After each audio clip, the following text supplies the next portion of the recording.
selatan Jawa Timur, tersembunyi di balik lebatnya pohon jati dan semak berduri, terdapat sebuah desa tua bernama Desa Waringin. Desa itu tak tertera di peta, tidak juga dibicarakan oleh penduduk kota. Bukan karena kecil, tapi karena namanya tabu. Hanya orang-orang tua dari generasi ke generasi yang mewariskan cerita tentangnya dengan suara bergetar dan mata yang enggan menatap.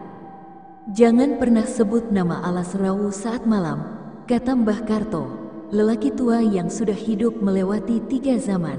Ia adalah satu dari sedikit saksi hidup dari masa-masa kelam, ketika sesuatu yang bukan manusia berkeliaran di antara pohon dan kabut. Desa Waringin hidup dalam keterasingan. Tidak ada sinyal, tidak ada lampu jalan. Rumah-rumah berdinding bambu masih berdiri, dengan atap ilalang dan bunyi genteng yang mengeluh setiap hujan datang. Tapi bukan kemiskinan yang membuat desa itu seperti tertinggal dari zaman, melainkan ketakutan. Di pinggir desa, terbentang hutan tua yang disebut warga sebagai Alas Rawu. Bukan hutan biasa, ia disebut sebagai batas dunia nyata dan dunia gaib. Tempat itu selalu tertutup kabut, bahkan saat matahari bersinar terang, burung enggan berkicau di sana, dan hewan-hewan liar seakan tak pernah menjejakkan kaki. Alas Rawu bukan cuma hutan, ia adalah makam hidup bagi dosa manusia, begitu kata para tetua. 150 tahun yang lalu, hidup seorang pertapa sakti bernama Ki Jagaswara. Ia adalah penjaga hutan itu. Orang bilang, ia tidak makan selama 3 tahun dan hidup hanya dari embun pagi dan meditasi. Konon, ia mampu berbicara dengan angin, melihat roh, bahkan memerintah hujan.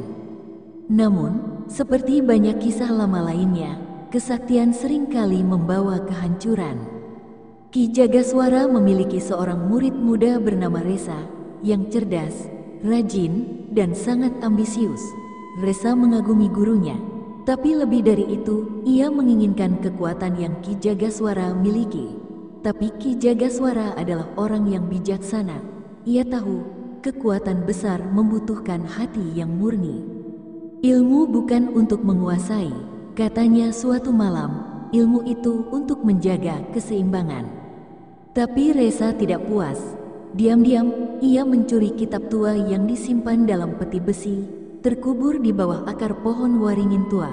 Kitab itu berisi ilmu pengauban, ilmu hitam untuk menyatu dengan kekuatan roh buas. Ketika Ki Jagaswara menyadari pengkhianatan itu, ia marah. Tapi bukan kemarahan manusia biasa. Ia memanggil roh penjaga hutan, menyalakan api ritual, dan berseru ke langit. "Wahai penjaga rimba, saksi bisu pengkhianatan ini, ambillah jiwanya, lepaskan wujud manusianya, biarkan ia menjadi binatang, seperti niatnya yang gelap." Tapi Resa, yang sudah lebih dulu membaca mantra dari kitab terlarang, tertawa histeris. Ia menyatu dengan kekuatan gaib sebelum kutukan Ki Jagaswara selesai. Dan karena itulah, kutukan itu berbalik. Tubuh Resa bergetar, rambutnya tumbuh cepat seperti bulu, tangannya memanjang, wajahnya berubah. Ia bukan lagi manusia, tapi bukan pula hewan. Ia menjadi sesuatu yang lain, sesuatu yang mengerikan, siluman kera. Mata merah menyala, taring mencuat dari rahangnya. Ia melolong seperti serigala, tapi tertawa seperti manusia gila. Dengan kekuatan luar biasa, ia menghancurkan pondok pertapaan, membakar kitab-kitab suci, dan menghilang ke dalam kegelapan Alas Rawu.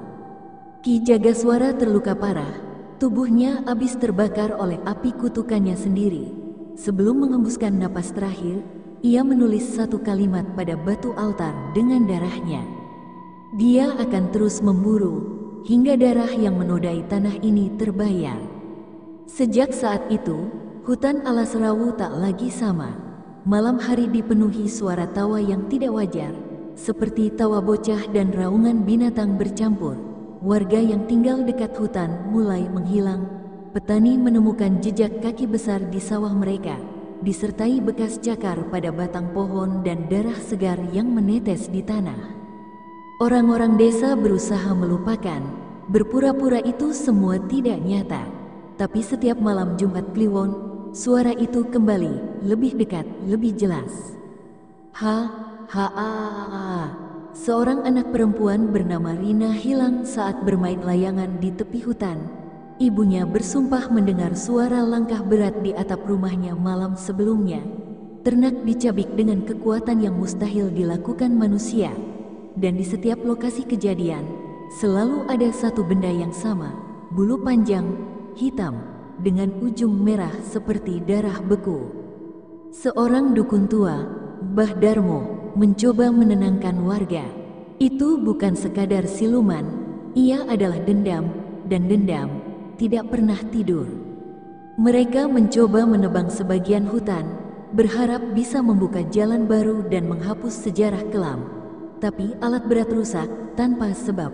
Operatornya ditemukan tewas, tubuhnya terlipat seperti remuk tulang, matanya terbuka lebar seolah melihat sesuatu yang tak bisa dijelaskan. Desa Waringin akhirnya hidup dalam ketakutan. Setiap anak diajarkan untuk tidak menyebut nama siluman kera. Dengan lantang, mereka menyebutnya dengan kode. Si lelaki berbulu, setiap malam, dupa dinyalakan. Kain kafan dikibarkan di ujung jalan sebagai tanda perlindungan. Tapi semuanya sia-sia, karena pada akhirnya, ia bukan datang karena lapar, ia datang karena marah.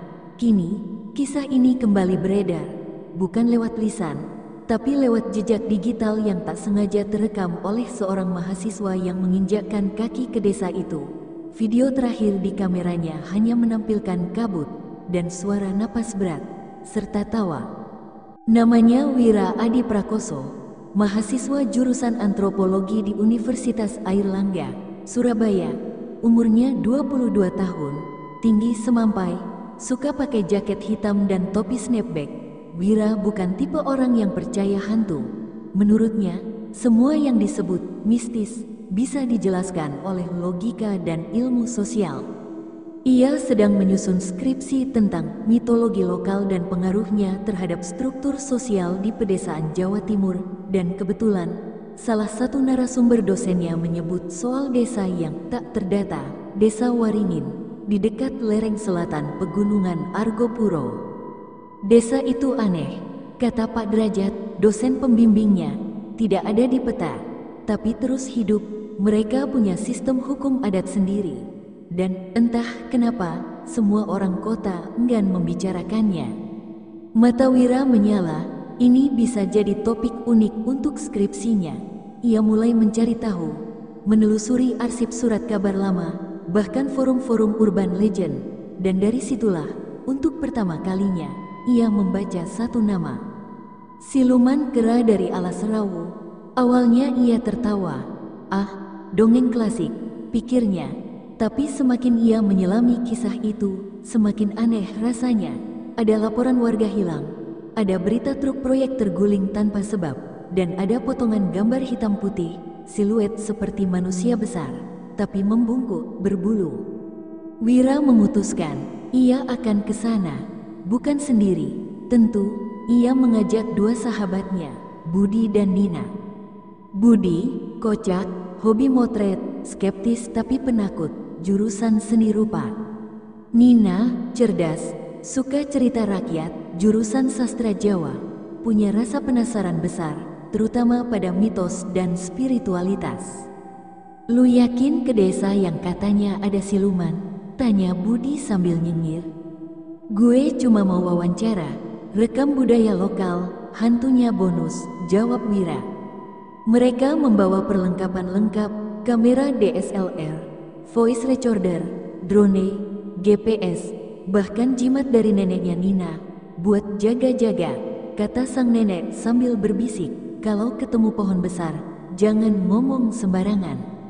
Mereka naik kereta ke Probolinggo, lalu lanjut naik ojek modifikasi ke kaki gunung. Setelah itu, jalan kaki selama 2 jam menyusuri jalan setapak yang jarang dilalui. Wira melihat peta, tapi GPS sering hilang sinyal. Di tengah hutan, mereka bertemu pria tua bernama Pak Suradi, penjaga ladang. Ketika Wira menyebut Desa Waringin, wajah Pak Suradi langsung berubah. Kalian dari kota? Tanyanya tajam. Iya, Pak, mau meneliti tentang kebudayaan desa. Hati-hati, di sana, budaya yang kalian sebut bukan sekadar adat, itu perjanjian. Mereka dituntun Pak Suradi sampai ke perbatasan desa, gerbang kayu usang dengan ukiran wajah kera besar di atasnya. Dari sana, suasana berubah, langit lebih mendung, udara lebih lembab, hutan jadi lebih sunyi. Dan di antara semak, Wira melihat sesuatu sekilas, sepasang mata merah, mengintip dari balik pohon. Ia mengedip, lalu hilang. Lu lihat itu, gak? Tanya Wira pelan. Lihat apa?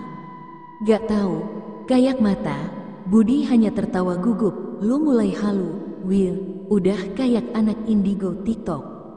Desa Waringin seperti terperangkap di masa lalu. Rumah-rumah terbuat dari kayu dan anyaman bambu. Tidak ada listrik. Anak-anak bermain tanpa gadget, hanya kelereng dan tali. Warga menatap mereka dengan curiga, seolah tahu mereka bukan sekadar pelancong. Mereka menginap di rumah seorang ibu tua bernama Bu Sarmi yang menyambut dengan wajah dingin. Kalian jangan keluar rumah malam-malam, katanya. Kenapa, Bu? Tanya Nina. Karena malam bukan milik kita. Setiap malam, suara aneh terdengar dari hutan, desir ranting patah, langkah berat, kadang suara tawa panjang dan menggelegar. Itu suara burung hantu ya, Bu? Bukan, jawab Bu Sarmi tanpa ekspresi. Itu suara yang menandakan kalian tidak sendiri di sini. Wira dan tim mulai wawancara warga, tapi setiap kali ia menyebut siluman kera, warga langsung bungkam. Ada yang menutup pintu, ada yang menyuruh mereka pulang.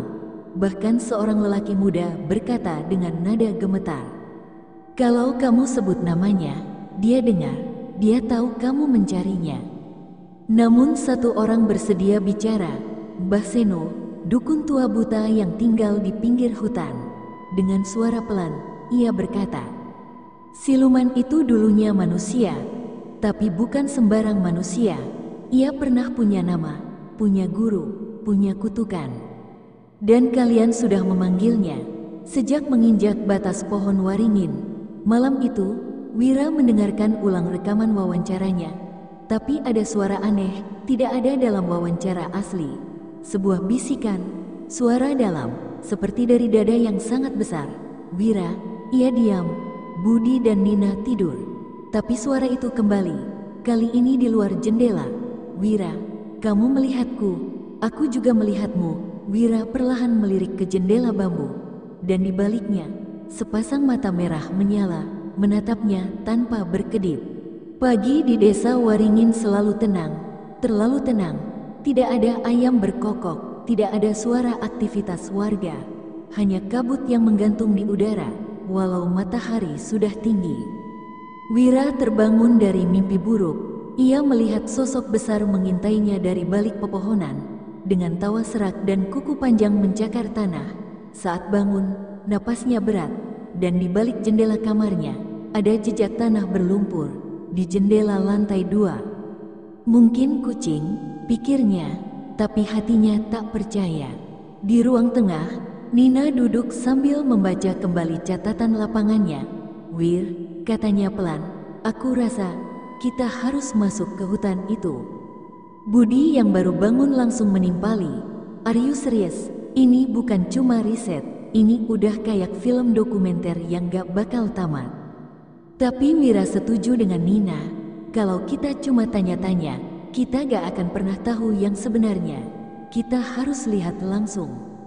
Mereka mempersiapkan peralatan, kamera, perekam, senter, tali, bekal makanan, dan jimat dari nenek Nina. Di tengah mereka bersiap, Bu Sarmi memandangi mereka dari dapur. Lama, diam. "Kalian benar-benar mau ke sana?" "Iya, Bu, hanya untuk observasi sebentar." "Jangan berani-berani, jangan tinggalkan jalan, dan kalau kalian mendengar namanya dipanggil, jangan jawab." Wira tersenyum, mengangguk, tapi hatinya berdebar. Ia merasa seperti hendak melangkah ke tempat yang tidak menerima manusia. Mereka berjalan menuju batas desa. ke arah barat laut, tempat pohon-pohon mulai tumbuh rapat dan tinggi. Di sana, papan kayu tua tertulis, "Alas RAWU. Terlarang masuk tanpa izin leluhur." Di bawahnya tergantung kain hitam dengan simbol merah, mata besar dengan lidah menjulur. Begitu melangkah ke dalam hutan, dunia berubah. Udara jadi dingin dan berat. Kabut menggulung cepat, seakan menelan jalan setapak. Suara jangkrik menghilang, hanya napas mereka yang terdengar. Nina mengaktifkan voice recorder. Hari pertama di Alas Rawu. Suasana mencekam. Tidak ada satupun suara hewan. Wira memotret setiap sudut, tapi fotonya aneh, terkadang kabur, atau muncul pantulan cahaya seperti mata. Mungkin efek embun, katanya, walau ia sendiri tak yakin. Setelah berjalan sekitar 1 jam, mereka menemukan pohon besar, pohon waringin raksasa yang seolah menjadi pusat hutan. Di batangnya terdapat ukiran aneh, simbol lingkaran dan wajah kera. "Ini seperti altar," kata Nina sambil menyentuh batangnya. "Jangan pegang sembarangan," ucap Budi setengah bercanda. Takutnya alarmnya nyala. Tiba-tiba drone yang mereka bawa, yang sedang terbang rendah, berhenti merekam. Layarnya mati. Hanya muncul satu tulisan. Dia tidak suka diawasi. Mereka memutuskan berhenti sejenak. Tapi saat membuka bekal, sesuatu ganjil terjadi. Nasi di kotak makan Nina menghitam, seperti dibakar dari dalam. Bau amis menyeruak. "Apa ini jamur? Gak mungkin, ini baru dimasak tadi pagi," ujar Nina gemetar. Budi mencoba menenangkan. "Oke, mungkin ini pertanda kita harus cabut." Namun Wira bersikeras, "Kita belum temukan apapun. Kita masih bisa eksplor 1 jam lagi." Baru saja mereka akan melanjutkan perjalanan. Suara rintik hujan terdengar, tapi langit masih cerah. Wira menengadah. Bukan air hujan, itu cairan merah, kental, dan amis, menetes dari daun ke bahunya. Darah, mereka mulai menyadari bahwa mereka tidak sendiri.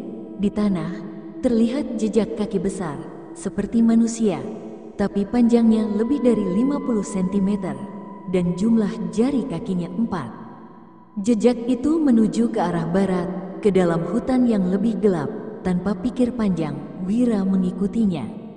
"Wira, stop, kita gak tahu itu apa," teriak Nina. Tapi Wira seperti kesurupan rasa ingin tahu. Ia terus berjalan, hingga akhirnya mereka sampai di sebuah pohon tumbang besar, dan di bawahnya sebuah tengkorak manusia, bukan tua, masih ada rambut, dan di sisi tengkorak itu tergantung kamera tua, seperti milik wartawan. Saat Nina mencoba memanggil Wira, suaranya tidak keluar. Bibirnya bergerak, tapi tak ada suara. Budi mencoba berteriak, juga tidak terdengar. Udara seakan memadamkan gelombang suara. Mereka mulai panik, tapi suara lucu mulai terdengar. Tawa kecil seperti anak-anak, hehehehe, lalu berubah menjadi dalam. Hahaha. Mereka berlari. Kamera Wira jatuh dan terus merekam dari tanah. Dalam rekaman itu, yang nanti ditemukan oleh orang lain, tampak siluet besar mendekat dari balik kabut. Tinggi 2 meter, berbulu, berjalan tegap, tapi kepalanya menoleh 180 derajat. Ia melihat langsung ke arah kamera, lalu menghilang. Mereka akhirnya kembali ke perbatasan desa saat senja. Nafas mereka masih tercekat, tidak ada yang bicara. Di rumah Bu Sarmi, mereka disambut dengan suasana berbeda. Rumah-rumah menutup pintu, warga membakar kemenyan di halaman. Anak-anak tak lagi bermain, dan di meja ruang tamu rumah Bu Sarmi terletak sebuah bulu hitam panjang, basah oleh darah. "Kalian sudah membangunkannya," kata Bu Sarmi lirih. "Dia tahu kalian datang." Malam itu, langit desa Waringin berubah menjadi gelap pekat, tanpa bulan. Hanya seberkas cahaya dari lampu minyak yang lemah di rumah Bu Sarmi. Mereka duduk berdiam, saling berhadapan. Nina memegang buku catatan dengan tangan gemetar. Budi berusaha mengatur napas, melirik keluar jendela, dan Wira, seperti biasa, hanya berpikir keras tentang apa yang mereka alami. "Jadi, apa yang kita lakukan sekarang?" tanya Budi, mencoba terdengar tenang. "Kita harus pergi," jawab Wira, "bahkan kalau harus lewat hutan itu lagi." "Lu serius? Ada sesuatu yang salah dengan tempat ini?" teriak Nina, hampir menangis. Namun, Wira tetap teguh. "Kita cuma perlu bukti. Kalau kita balik tanpa apa-apa, nggak ada yang bakal percaya. Kita sudah begitu dekat." Tapi sebelum ia bisa menyelesaikan kalimatnya, mereka semua merasakan getaran halus di tanah. Grur, seperti sesuatu yang berat bergerak di bawah mereka. "Apakah kalian dengar itu?"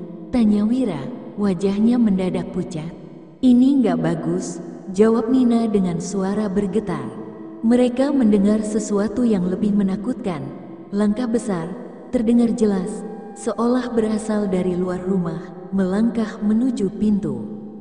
Tap, tap, tap. Budi membuka pintu pelan-pelan, mengintip keluar. Tapi yang ia lihat hanya kegelapan dan kabut, lebih tebal dari yang ia ingat. Namun, di tanah depan rumah, ada jejak kaki besar, persis seperti yang mereka temukan di hutan. Jejak itu mengarah langsung ke pintu. Kuku-kuku panjang tergores di dinding rumah. "Mereka mengikuti kita," ujar Nina dengan suara tercekat. "Kita harus lari." Mereka mengunci pintu dan berlari menuju jendela belakang, berharap bisa keluar tanpa bertemu dengan apapun. Tapi ketika mereka sampai di halaman, suara itu, suara tawa, mereka dengar lagi. "Hehehehehe." Budi menoleh ke arah pohon besar di dekat pagar. Sosok itu, si siluman, muncul di balik bayangan gelap, tinggi, dengan tubuh berbulu lebat, wajah kera yang terdistorsi, dan mata merah yang memancar. "Kalian sudah melangkah terlalu jauh," bisiknya pelan. Wira langsung menarik mereka kembali ke dalam rumah. "Cepat, kunci pintunya, cepat." Namun, tak ada yang terjadi. Hutan seolah berbisik, mengelilingi rumah mereka. Dalam gelap, di balik pohon dan semak-semak, ada sesuatu yang bergerak, perlahan, mendekat.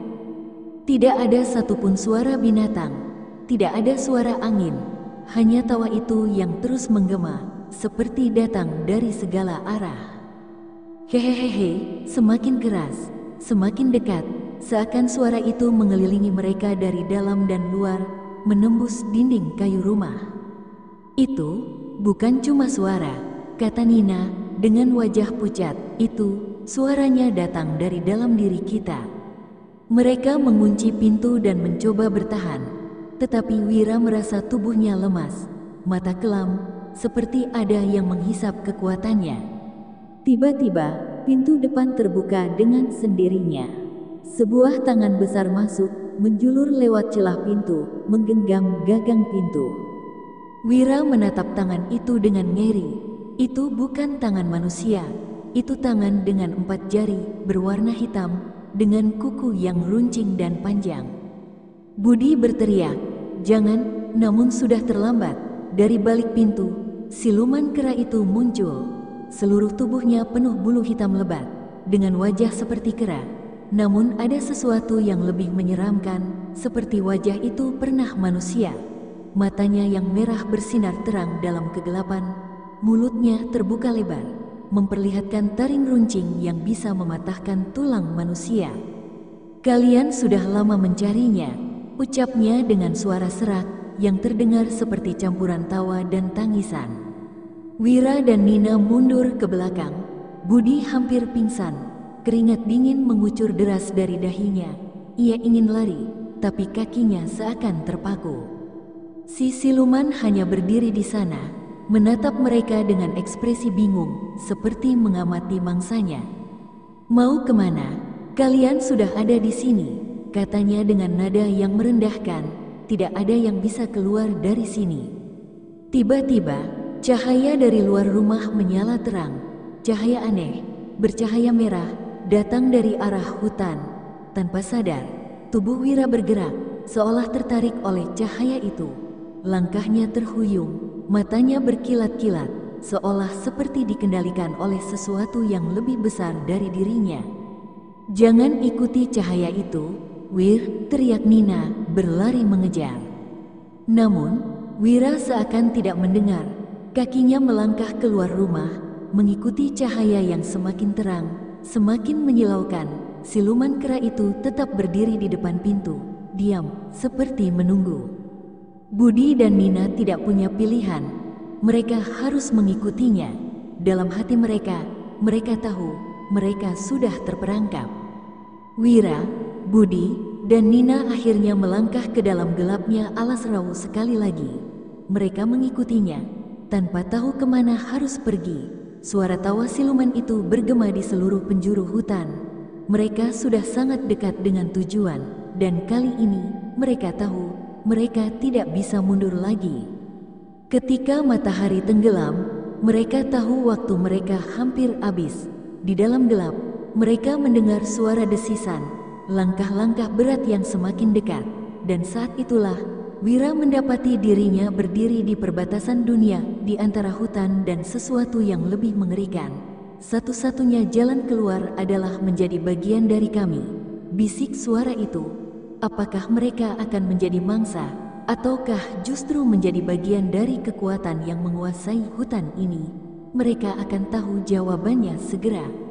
Malam itu, hutan di sekitar mereka seakan berbisik. Tak ada suara selain tawa siluman yang terus bergema. Wira, Budi, dan Nina berdiri di tengah kegelapan. Tak tahu lagi apakah mereka berada di dunia nyata atau dunia lain yang tak terlihat oleh manusia. Pintu rumah Bu Sarmi sudah tertutup rapat, tetapi cahaya merah yang menyilaukan terus menarik mereka keluar. Seakan-akan ada kekuatan yang lebih besar yang mengendalikan langkah mereka.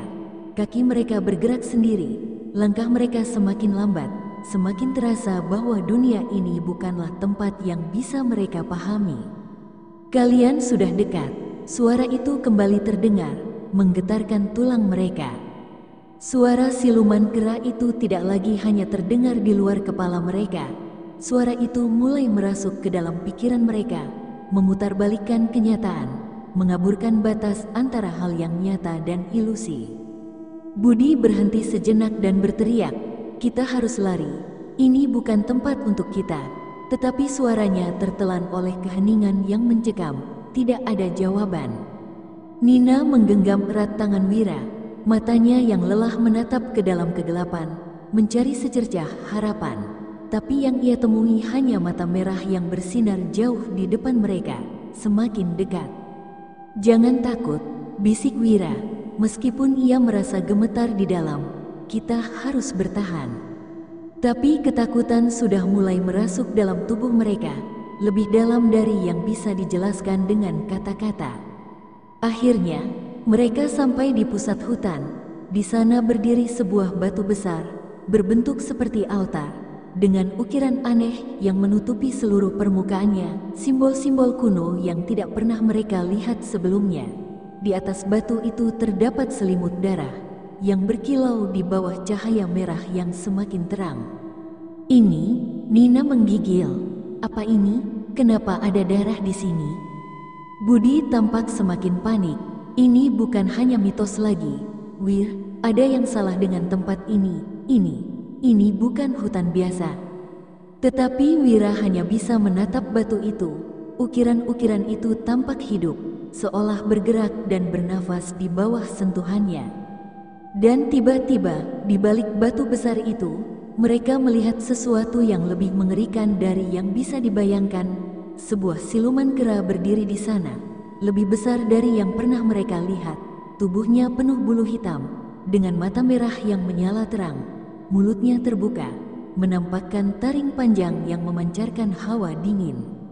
"Kalian sudah memanggilku." Suara itu kembali terdengar, kali ini lebih dalam, lebih berat, dan kalian sudah terikat dengan darah ini. Wira mencoba mundur, tetapi kakinya terasa seperti tertanam dalam tanah. Keheningan yang mematikan menggantung di udara. "Kenapa kami?" tanya Nina. Suaranya bergetar. "Kenapa harus kami?" Karena kalian sudah mencaplok jiwa-jiwa yang terperangkap di sini, dan sekarang giliran kalian untuk bergabung. Wira merasa kepalanya pening, gambar-gambar kabur berkelebat di pikirannya. Suara tawa siluman semakin keras, seolah berasal dari dalam dirinya. Ada sesuatu yang merasuki pikirannya, menyusup ke dalam relung terdalam jiwanya. Ia merasa bahwa hutan ini tidak hanya sekadar tempat, hutan ini adalah penjara, dan mereka sudah terjebak di dalamnya. Kalian memilih untuk datang, kalian memilih untuk mencari. Suara itu berlanjut, dan sekarang kalian akan tahu bagaimana rasanya hidup terkurung selamanya. Budi berteriak, "Tidak, kami tidak mencari ini, kami hanya ingin tahu kebenarannya, kami hanya ingin pulang." Namun, tidak ada jawaban, hanya tawa panjang yang memenuhi seluruh hutan. Kemudian, tiba-tiba, mereka merasakan sesuatu yang berat di udara. Tanpa sadar, mereka semua terjatuh ke tanah, seakan tubuh mereka tertarik ke dalam tanah. Semuanya berputar, dan sebelum mereka tahu, mereka terbaring di tanah yang basah. Wira menatap ke langit yang gelap, merasa ada yang menariknya jauh ke bawah. Dalam sekejap, Wira merasa dirinya bergeser ke dunia lain, sebuah dunia yang sangat gelap dan dingin. Di depan mereka, berdiri sekelompok kera besar, wajah mereka penuh kekejian. Tubuh mereka penuh luka. Mereka terjebak dalam dunia yang tak kasat mata, dunia yang dipenuhi oleh keabadian kesakitan. Wira, Budi, dan Nina dipaksa melihat mereka tidak bisa bergerak. Rantai besar menyelimuti tubuh mereka, membuat mereka tidak bisa lari. Mereka mendengar suara-suara dari dunia lain, suara-suara yang penuh dengan jeritan, tawa, dan suara yang tak dapat dijelaskan.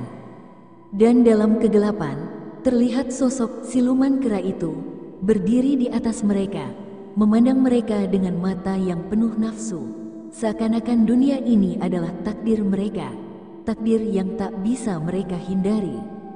"Inilah yang kalian cari," bisik siluman itu.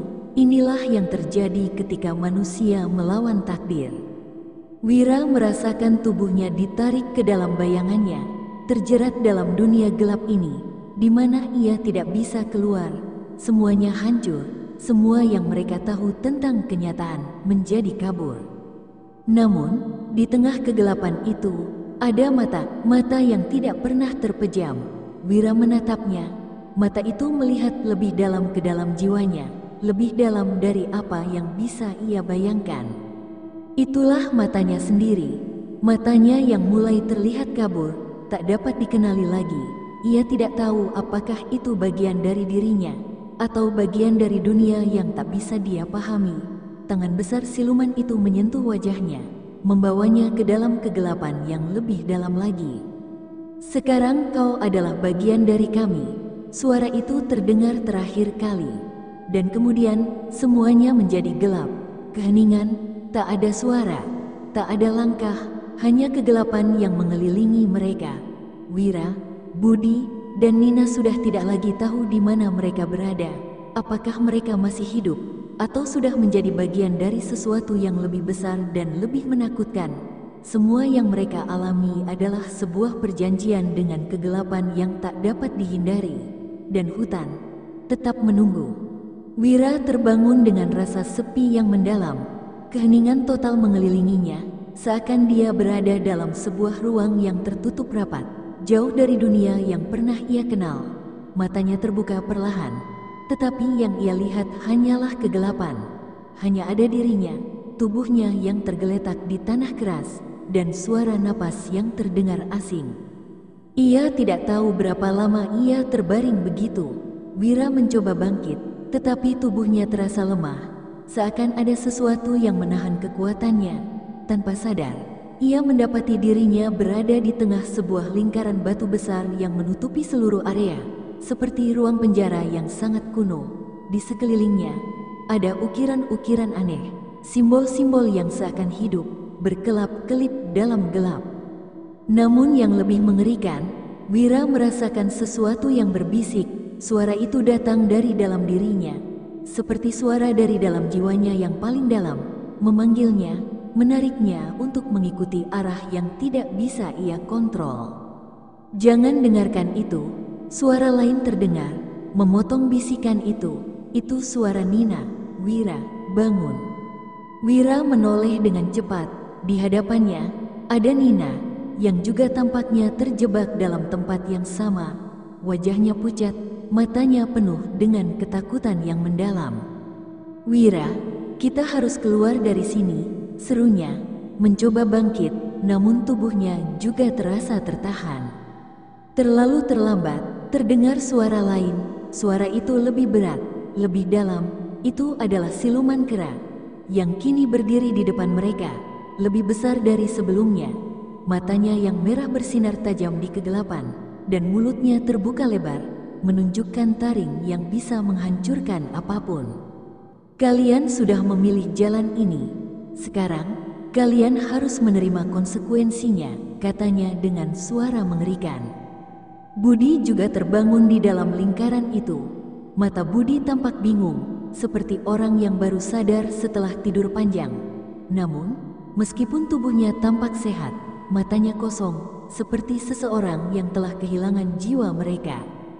Budi menatap ke depan, melihat siluman kera itu yang kini melangkah mendekat dengan pelan, mengikuti pergerakan gelap yang mengitarinya. Setiap langkah siluman itu meninggalkan bekas jejak yang mengerikan di tanah, jejak yang bersinar dengan cahaya merah. "Jangan biarkan dia mengendalikan kita," teriak Nina, melangkah maju untuk berhadapan dengan siluman itu. Namun tubuhnya terasa begitu berat. Namun, dalam beberapa detik, tubuhnya seperti tertarik ke belakang. Kekuatan gelap itu kembali, menahan mereka semua dalam genggaman tak terlihat. "Tidak ada jalan keluar," bisik siluman kera. "Kalian sudah berada dalam dunia ini sekarang, dunia yang terlupakan." Wira berusaha melawan, berusaha bergerak, tetapi tubuhnya terasa kaku. Setiap gerakan yang dilakukannya terasa seperti berusaha menggerakkan batu besar. Tangan dan kakinya terasa terikat dalam kegelapan, tidak bisa bergerak bebas. Di saat itu, mereka semua mendengar suara yang lebih keras, suara yang datang dari dalam bumi, dari kedalaman hutan yang mengerikan. Seolah tanah di sekitar mereka menggeliat, mengeluarkan bisikan-bisikan yang lebih mengerikan. Suara-suara dari makhluk-makhluk yang terperangkap dalam dunia ini selama berabad-abad. Tiba-tiba, sebuah tangan besar muncul dari tanah, menggenggam tangan Wira dengan kuat. Itu adalah tangan dari siluman kera, yang telah berubah menjadi makhluk yang lebih mengerikan lagi. Tubuhnya tampak seperti gabungan dari kera raksasa dan makhluk dari dunia lain. "Ini adalah akhir dari perjalanan kalian," bisiknya dengan suara yang lebih dalam, lebih seram. "Kalian sudah menginjakkan kaki di dunia yang tidak bisa diubah." Wira merasakan kekuatan itu semakin kuat, semakin mengikat dirinya. Dunia ini bukan dunia yang mereka kenal. Mereka tidak lagi berada di alam manusia. Mereka berada di sebuah tempat yang berada di luar kerangka waktu, tempat di mana segalanya, termasuk waktu dan ruang, terus berubah tanpa aturan. Namun, dalam titik paling gelap, Wira merasa sebuah kekuatan kecil menyala dalam dirinya. Sesuatu yang tersembunyi dalam lubuk hatinya, sesuatu yang tidak bisa dimusnahkan oleh kegelapan. Budi, meskipun hampir putus asa, mulai menggertakkan giginya. Kita tidak bisa menyerah sekarang, kita bisa melawan ini," jeritnya dengan suara yang penuh tekad. Tiba-tiba, cahaya putih muncul di antara mereka. Cahaya itu bersinar terang, menerangi seluruh ruang tempat mereka terperangkap, memaksa kegelapan mundur sejenak. Cahaya itu bukan dari manapun selain dari dalam diri mereka, dari keinginan untuk bertahan hidup. Wira merasakan kekuatan itu, dan segera dia menguatkan tekadnya. "Kita bisa keluar dari sini, kita harus melawan," serunya. Dengan semua kekuatan yang mereka miliki, mereka mulai berusaha melawan kekuatan gelap yang mengikat mereka. Nina menggenggam tangan Wira dengan kuat, dan mereka bersatu, berusaha mencari cara untuk keluar dari dunia ini.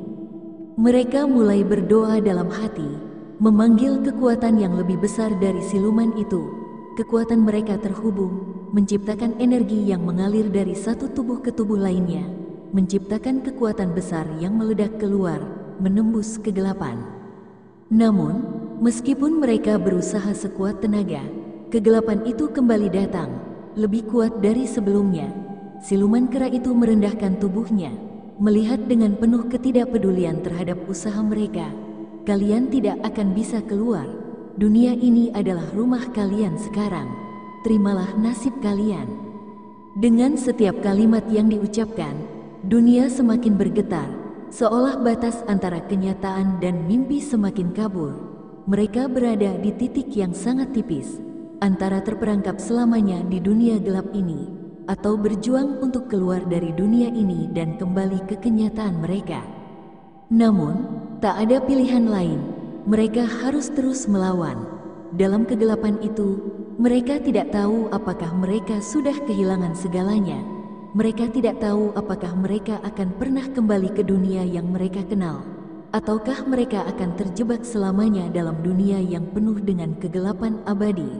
Apa yang mereka pilih akan menentukan nasib mereka. Wira menggenggam tangan Nina dan Budi dengan kuat. Siluman kera berdiri di hadapan mereka. Matanya merah menyala, tubuhnya mengeluarkan aura kegelapan yang lebih kuat dari sebelumnya. Mereka bisa merasakan udara yang semakin berat, hampir tak bisa bernapas. Dunia di sekitar mereka terasa seperti terperangkap dalam waktu yang tak bisa bergerak. Apa yang kalian pilih? Suara siluman itu terdengar begitu dalam, bergema di setiap sudut dunia yang terperangkap ini. Kalian bisa tinggal di sini bersama kami, terperangkap selamanya dalam keabadian, atau kalian akan memilih untuk melepaskan diri dan melupakan semuanya. Wira menatap siluman itu dengan tatapan tajam. Matanya yang gelap mengandung keteguhan yang luar biasa. Ia bisa merasakan darahnya berdesir, kekuatan dalam dirinya yang mulai bangkit kembali. Tapi, di sisi lain, ada rasa takut yang sangat besar, takut akan konsekuensi dari apa yang harus mereka pilih. Budi, yang sebelumnya tampak begitu bingung, kini mulai berdiri tegak. Ada tekad dalam dirinya yang perlahan muncul. Kita tidak bisa tinggal di sini, teriaknya dengan suara yang kuat, meskipun tenggorokannya terasa kering dan lelah. Nina mengangguk, matanya penuh dengan keyakinan meskipun tubuhnya gemetar. Kita harus keluar. Kita tidak bisa menyerah pada kegelapan ini. Siluman kera itu mendengus. Taringnya berkilau di bawah cahaya merah yang datang dari ukiran-ukiran di batu di sekitar mereka. Kalian sudah memilih, maka tak ada jalan kembali.